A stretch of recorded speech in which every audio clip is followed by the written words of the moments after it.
యేసుక్రీస్తు నామములో మీ అందరికీ వందనాలు. దేవుని కృప మీకు తోడై ఉండును గాక. Praise the lord. ఈరోజు దేవుని వాక్యము కొద్ది నిమిషాలు మనము చదువుకొని ధ్యానం చేసుకుందాం. ప్రియమైన దేవుని పిల్లలారా, మరి యేసుక్రీస్తు ప్రార్థనా జీవితం గురించి ఈరోజు మనం కొన్ని విషయాలు తెలుసుకుందాం. మొదటిగా మార్కు సువార్త 1వ అధ్యాయము 35వ వచనములో ఉదయకాలము ఆయన పెందల కాడని లేచి ప్రార్థన చేసే అనుభవం కలిగి ఆయన ఉన్నట్లుగా లేఖనాలు సెలవిస్తున్నాయి. ప్రియమైన దేవుని బిడ్డలారా, మరి మార్కు సువార్తలో 1:35లో ఉదయం పెందల కాడ లేచి ప్రార్థన చేసే అనుభవం కలిగి ఆయన ఉన్నాడు.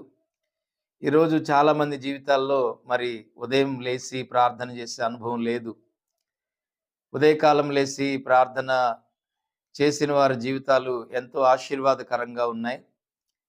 కానీ తెల్లవారుజామున లేచి ప్రార్థన చేయడానికి చాలామందికి మరి బద్ధకం, బలహీనత, మరి అనేకమైనటువంటి సమస్యల గురించి చెప్తా ఉంటారు. పొద్దున్నే నేను లేవలేను, ప్రార్థన చేయలేను అని.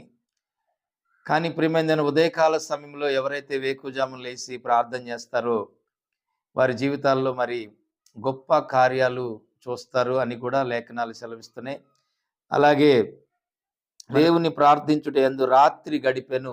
లూకాసు వార్త మరి 6:12లో ఆయన రాత్రి అంతా కూడా కొన్ని సందర్భాల్లో మరి ఆయన నైట్ అంతా కూడా ప్రార్థన చేసే అనుభవం కలిగి ఉన్నాడు.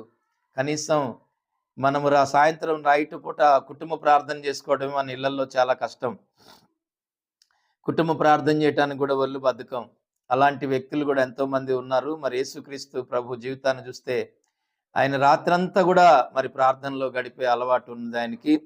అలాగే ప్రియమైన దేవుని బిడ్డలారా, యేసుక్రీస్తు ప్రభువారు ఆయన బాప్తీసం తీసుకున్న తర్వాత, యోహాను చేత బాప్తీసం తీసుకున్న తర్వాత ఆయన 40 రోజులు మరి ఉపవాస ప్రార్థనా జీవితం కలిగి ఆయన ఉన్నట్లుగా మన లేఖనాలు చదివిస్తున్నాయి. అలాగే లూకాసు వార్త 9:18లో ఆయన ఒంటరిగా ప్రార్థించను. ఎందుకంటే ఆయనకి ఏకాంతముగా ప్రార్థన చేసుకునే అలవాటు ఉంది యేసుక్రీస్తు ప్రభులో. ప్రియమైన దేవుని బిడ్డలారా, గమనించండి, ఆయన పెందల కాడ లేచి ప్రార్థన చేసే అలవాటు ఉంది. రాత్రంతా కూడా దేవునితో గడిపి ప్రార్థన చేసే అలవాటు ఉంది.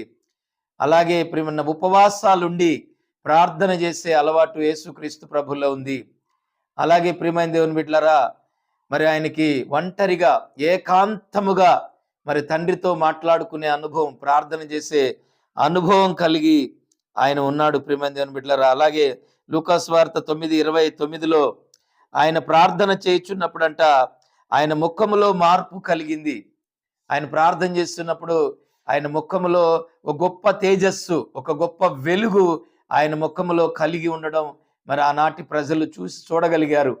ఈనాడు ఎంతో మంది ప్రార్థిస్తున్నారు కానీ వారి ముఖంలో మార్పు లేదు. ఎప్పుడు చూసినా కానీ దిగులుతో, చింతతో కృంగిపోయినటువంటి ముఖాలు వేసుకొని ఎంతో మంది ఇంకా మా జీవితాలు ఇంతే, మా బ్రతుకులు ఇంతే అన్నట్లుగా ఎంతో మంది మరి నీరసించిపోయేటువంటి వారిగా ఉంటున్నారు. అయితే గమనించండి, యేసుక్రీస్తు ప్రభు ప్రార్థిస్తున్నప్పుడు ఆయన యొక్క ముఖ స్వరూపము మారిపోయిందంట. దేవునికి మహిమ కలుగును గాక. అలాగే లూకాసు వార్త 22వ అధ్యాయం 32వ వచనంలో మరి పేతురు కోసం దేవుడు యేసు ప్రభు ప్రార్థించినప్పుడు యేసుక్రీస్తు ప్రభువారు ఏం చెప్తున్నారంటే, సిమోను, నీవు నమ్మిక తప్పిపోకున్నట్లు నేను నీ కొరకు వేడుకొంటిని అంటున్నాడు. చూడండి, అక్కడ ఏమంటున్నాడంటే యేసుక్రీస్తు ప్రభువారు తన శిష్యుడైనటువంటి మరి సీమోను పేతురు కోసం ప్రార్థిస్తున్నాడంటే ఆయనకి ఇతరుల కోసం కూడా ప్రార్థన చేసే అలవాటు ఉంది. చూడండి, ఆయనలు బలపరచబడాలని ఇతరుల కొరకు అంటే ఆయన ప్రార్థన చేసే అలవాటు ఉంది. ఇవాళ మన కోసం మనం ప్రార్థన చేసుకోవడమే చాలా మంది కష్టము. ఇతరుల కోసం ప్రార్థన చేసే అలవాటు చాలా మందికి ఉండదు. వారి కుటుంబం, వారి పిల్లలు, నా భర్త, నా భార్య, నా పిల్లలు, నా కుటుంబం, మేము బాగుంటే చాలు అన్నట్లుగా చాలా మంది ఇతరుల కోసం ప్రార్థన చేసే అలవాటు ఉండదు. కాబట్టి ప్రియమైన దేవుని బిడ్డలారా, మనం ఇతరుల కోసం కూడా ప్రార్థన చేసేవారిగా ఉండాలి. అయితే మరి 8వగా ప్రియమైన దేవుని బిడ్డలారా, కృతజ్ఞతాపూర్వకంగా ప్రార్థించేవాడు దేవుడు. తండ్రి, నీవు నా మనవి వినినందుకు నీకు కృతజ్ఞతాస్తుతులు చెల్లిస్తున్నాను అని యోహాను సువార్త 11వ అధ్యాయము 41వ వచనంలో ఆయన దేవుడు ఈ లోకంలో యేసుక్రీస్తు ప్రభువారు మానవుడిగా ఉన్నప్పుడు మరి ఆయన చేస్తున్న ప్రతి ప్రార్థనకు మరి తండ్రి అయినటువంటి దేవుడు చేస్తున్న కార్యాలు బట్టి ఆయన కృతజ్ఞతాస్తుతులు చెల్లిస్తున్నాడు. చాలా మంది ప్రార్థన చేసిన తర్వాత ఒకవేళ దేవుడు ఏదైనా మేలు చేస్తే ఇంకా ఆ రోజుతో కట్టు, ఇంకా మర్చిపోతారనమాట. ఇంకా రేపటి దినం గురించి దాని గురించి ఆలోచించరు. కాబట్టి కృతజ్ఞత కలిగిన మరి వ్యక్తిగా యేసుక్రీస్తు ప్రభువారు మనకు కనబడతా ఉన్నారు.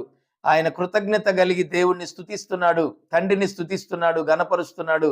ఈ లోకంలో మనం కూడా మరి కృతజ్ఞత కలిగిన వారిగా మనం ఉండాలి. ఇదే దేవుడు మనకు మేలు చేసినప్పుడు, చర్చికి వచ్చినప్పుడు, దేవుని మందిరంలో మరి దైవజనులు ప్రార్థించినప్పుడు, దేవుడు కార్యం చేసినప్పుడు మనం కృతజ్ఞత కలిగిన వారమై దేవుణ్ణి మనం గణపరిచే వారిగా ఉండాలి.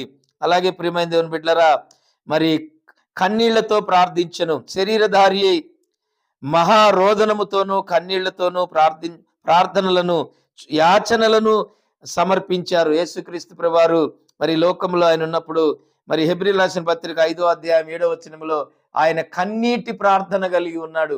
మరి మీకు తెలుసు, గెస్తమనే తోటలో ఆయన ప్రార్థిస్తున్నప్పుడు ఆయన చెమట రక్తపు బిందువులుగా మారింది. ప్రియమైన దేవుని బిడ్డలారా, అలాగే యేసుక్రీస్తు ప్రభువారు కన్నీటి ప్రార్థన చేసే అనుభవం కలిగి యేసు ప్రభువారు ఉన్నారు. కాబట్టి ప్రియమైన దేవుని బిడ్డ, ప్రతి విషయంలో మనం అందరితో ఐక్యత కలిగి ఉండాలి. తోటి సేవకులతో మరి ఇతరులతో మనము ఐక్యత కలిగి ప్రేమ కలిగి మనం ఉండాలి. మరి హెబ్రీయులకు రాసిన పత్రిక 5:7 ఇతరులతో మనం మంచి అనుబంధాలు కలిగి, మంచి ఐక్యత కలిగి మరి వారితో మంచి సంబంధాలు కలిగి మనం ఉండాలని దేవుని లేఖనాలు సెలవిస్తున్నాయి. నిశ్చయముగా తండ్రి, నీవు ఎల్లప్పుడూ నా మనవి వినుచున్నావని నేను ఎరుగుదును. అలాగే మరి యోహాను సువార్త 11వ అధ్యాయం 41-42 ఆయన అంటున్నాడు, నిశ్చయముగా నీవు నా ప్రార్థన ఆలకించావు, నా మనవి ఆలకించావని నిత్యముగా నేను ఎరిగి ఉంటేనే. ఎందుకంటే మనం కూడా ప్రార్థన చేస్తున్నప్పుడు మనకు ఆ నమ్మకం అనేది ఉండాలి. మనం ప్రార్థించినప్పుడు దేవుడు ఆలకిస్తున్నాడన్న ఆ నమ్మకం, ఆలోచన కలిగి మనం ఉన్నప్పుడు దేవుని సన్నిధిలో మనం గొప్ప కార్యాలు మనం చూస్తాము. అలాగే ప్రియమైన దేవుని బిడ్డలారా, లూకా సువార్త 22:41 మరింత పట్టుదలతో ప్రార్థించను. ఆయన మోకాళ్ళలోంచి ప్రార్థన చేసే అనుభవం యేసుక్రీస్తు ప్రభువారు కలిగి ఉన్నారు. కాబట్టి మన జీవితాల్లో కూడా మన మోకాళ్ళ ప్రార్థన కలిగి ఉండాలి. మోకాళ్ళ ప్రార్థన చాలా బలమైన ప్రార్థన. ఎందుకంటే దానియేలు దేవుని ఎదుట మోకరించినప్పుడు మరి రాజుల ఎదుట దేవుడు తీసుకెళ్ళి ఆయన నిలబెట్టాడు. ఈరోజు మోకాళ్ళ ప్రార్థన ఎవరైతే కలిగి ఉంటారో వాళ్ళు అధికారుల ఎదుట కూడా మరి మాట్లాడగలిగేటువంటి కృప దేవుడు, ఉన్నతమైన కృప దేవుడు ఇస్తాడు. కాబట్టి మోకాళ్ళ ప్రార్థన కలిగి ఉండడం చాలా మంచిది. ప్రతి విషయంలో కూడా మరి యేసుక్రీస్తు ప్రభువారు ఏదన్నా ఒక కార్యం చేయాలనుకున్నప్పుడు తండ్రి చిత్తం మీద ఆధారపడి ఉండేవాడని మరి ఇక్కడ లూకా సువార్త 22:42 చెప్తా ఉంది. కాబట్టి మనం కూడా ఏదైనా ఒక పని చేసేటప్పుడు మరి మన ఇష్టానుసారంగా మనం చేయడం కాదు కానీ దేవునికి ఇష్టం వచ్చినట్లుగా, తండ్రి నీ చిత్తం ఏమైనదో అది నా జీవితంలో నెరవేర్చు అని మనము అడిగేవారిగా ఉండాలి. మన ఇష్టం వచ్చినట్లుగా మరి చేసుకుంటూ మనం వెళ్ళకూడదు. మరి యేసుక్రీస్తు ప్రభువారు మరి ప్రియమైన దేవుని బిడ్డలారా, 14 అనుభవాల గురించి మీకు చెప్పాను. ప్రతి దానిలో కూడా మనం కూడా మంచి అనుభవం కలిగి మనం కూడా యేసుక్రీస్తు ప్రభువారిని ఆచరణలో తీసుకొని మనం కూడా నడిస్తే మన జీవితాల్లో కూడా గొప్ప కార్యాలు జరుగుతాయి. ఈ లోకంలో మనం ఆశీర్వాదకరంగా ఉంటాము. మరి అనేకులకు మరి ఈ లోకంలో మనం సాక్షిగా నిలబడి దేవుణ్ణి గణపరిచేవారిగా మనం ఉంటామని ప్రభు పేట మీకు మనవి చేస్తున్నాను. దేవుడి మాటలు దీవించునుగాక. ఆమెన్. చిన్న ప్రార్థన చేసుకుందాం. కృపాసత్య సంపూర్ణుడైన నా యేసయ్య, నీ పాదాలకు వందనాలు. తండ్రి, కుమార, పరిశుద్ధాత్ముడా, అయ్యా ఈ యొక్క అనుభవాలు మాకు నేర్పించండి ప్రభువా. ఎన్ని అనుభవాలైతే మీరు ప్రార్థనలో కలిగి ఉన్నారో ఇవన్నీ కూడా మేము కూడా కలిగి ఈ లోకంలో ఒక జయకరమైన జీవితం జీవించడానికి ఈ అనుభవాలు మాకు నేర్పించమని, ఆ విధంగా ఉండడానికి మాకు సహాయం చేయమని, ఆ కృప మాకు అనుగ్రహించి మమ్మల్ని బలపరచమని, ఈ యొక్క వాక్యం వింటున్న ప్రతి బిడ్డ జీవితంలో కూడా మీరు గొప్ప కార్యాలు చేయండి. వాళ్ళు కూడా మంచి ప్రార్థన అనుభవం కలిగి మరి కన్నీటి ప్రార్థన, ఉపవాస ప్రార్థన, మరి మోకాళ్ళ ప్రార్థన ప్రభువా, మరి అనేక రకాలైనటువంటి అనుభవాలు నీ బిడ్డలు కలిగి నేను గణపరిచే కృప వారికి అనుగ్రహించమని, మీరే మహిమ ఘనత ప్రభావాలు పొందమని యేసు నామములో అడుగుచున్నాను తండ్రి. Amen, amen, amen. God bless you. అందరికీ వందనాలు.